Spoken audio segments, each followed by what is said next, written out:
Deməli, belə bir sualımız var. Ürək siklinin müddəti sakit halda 11,2 ml oksigenin ağciyərlərə daxil olduğu vaxta bərabər olan insanın 1 dəqiqə ərzindəki nəbz vurultusunu tapın deyə soruşur bizdən. Biz bilirik ki, normal halda ağciyərlərimizə 105 ml oksigen daxil olur.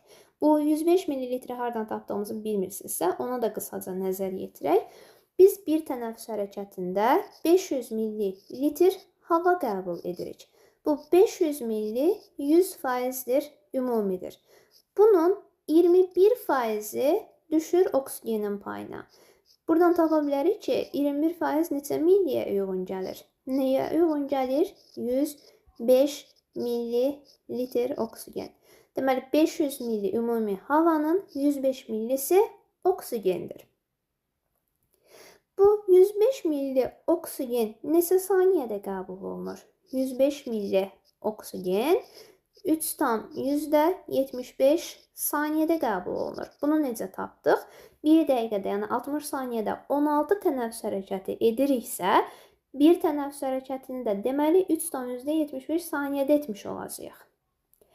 Bəs bizə şərtdə verilən bu 11,2 ml oksigeni neçə saniyədə qəbul etmiş olaraq? 0,4 saniyədə qəbul edərik. Bu, bizim ürək siklinin müddətinə bərabərdir, deyir şərtdə. Bəs nəyi soruşur bizdən? 1 dəqiqə ərzindəki nəbz vurultusunu. Biz düsturu bilirik. Sikl bərabərdir, zaman bölünsün, vurğuların sayı. Buradan eni tapa bilərik. Necə tapırıq eni? Zamanı bölürük sikla. Zaman 1 dəqiqədən 60 saniyədir. Bölünsün. Siklda tapdıq 0,4 saniyə. Neçə etmiş olacaq? 150.